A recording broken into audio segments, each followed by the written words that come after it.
In this episode, a film based on real historical events during Japan's war of invasion against China surpasses 2 billion yuan at the Chinese box office in just 20 days, reigniting tension between China and Japan over an unhealed wound.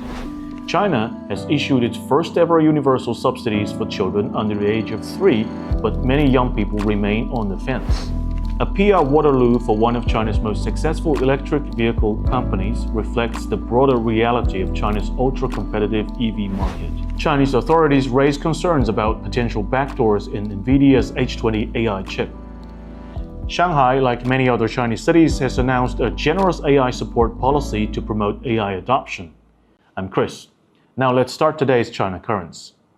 Last week, a film based on real historical events surrounding the Japanese Army's massacre in Nanjing during World War II ignited heated debate between China and Japan. Opponents of the movie, titled Dead to Rights, accuse it of promoting hatred against Japan, while supporters argue it's the first film in decades to provide a fair portrayal of the wartime tragedy. The story is set in Nanjing in 1937, the year the Japanese Army invaded and occupied Nanjing.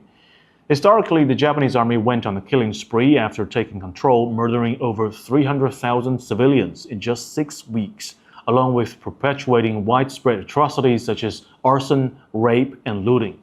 The Japanese soldiers even took photographs of these acts as souvenirs. Though not the first movie in China on this topic, Dead to Rights stood out among its peers by grossing over 2 billion yuan at the box office within 20 days of its premiere on July 25th.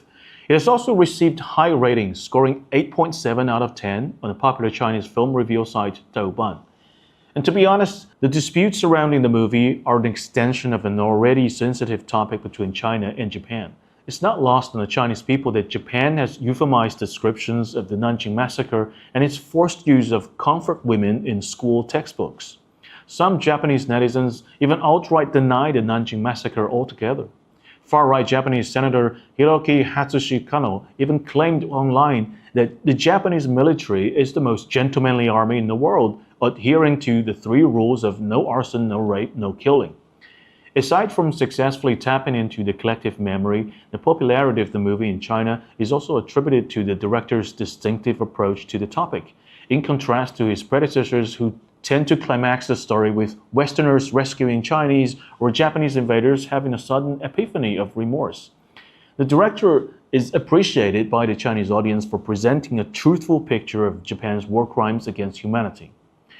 Next, let's shift focus from history to the present, more specifically to marriage and childbirth in China. On July 30th, China's Ministry of Civil Affairs released 2024 marriage statistics, showing a 20.5% drop in the number of couples registering for marriage compared to the previous year.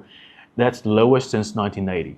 Young people in China are not only reluctant to marry, but also hesitant to have children due to the mounting costs of child rearing. According to netizens, raising a child from birth to university in China costs an average of 680,000 yuan, approximately $95,000. Urban families reportedly spend an additional 2.37 hours per day on child-rearing labor. And this is where the Chinese government has decided to step in. On July 28th, China announced a new childcare subsidy plan under which families will receive an annual subsidy of 3,600 yuan per child under the age of 3 starting January 1st, 2025. This subsidy has no restrictions, such as those based on the recipient's household registration location, which is widely welcomed by parents. Renowned scholar Professor Di Dongsheng called it a breakthrough from China's 1,000-year tradition of fiscal conservatism, as the Chinese government has almost never used cash as a stimulus.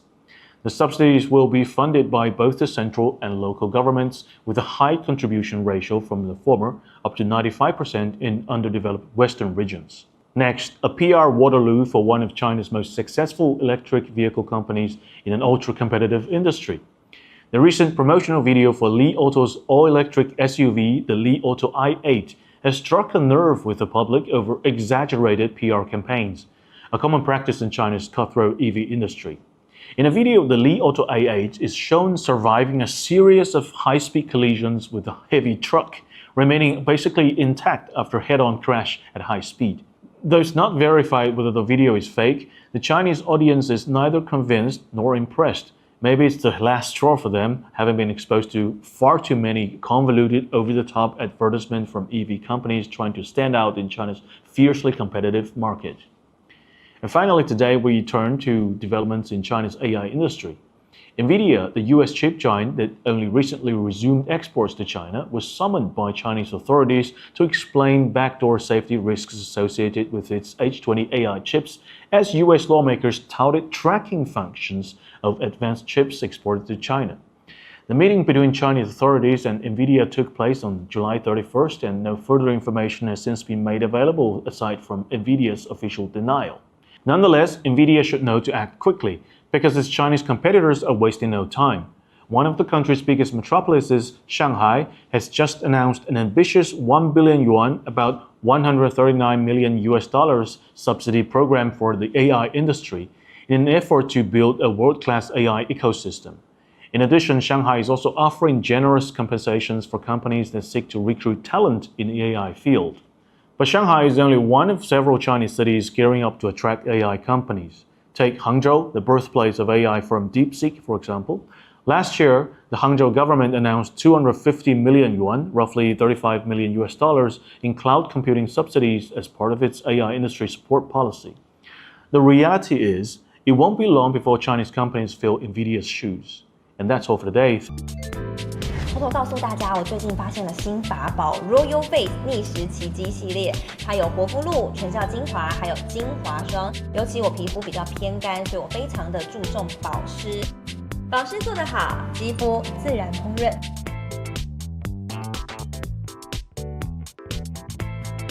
提亮肤色更年轻，抚平皱纹超有感，而且气色变好。用心保养，每天都更美一点。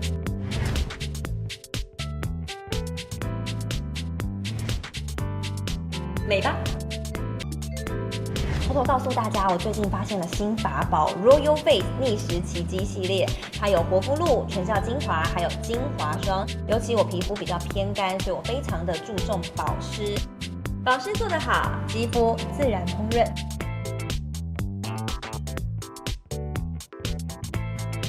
提亮肤色更年轻，抚平皱纹超有感，而且气色变好。用心保养，每天都更美一点。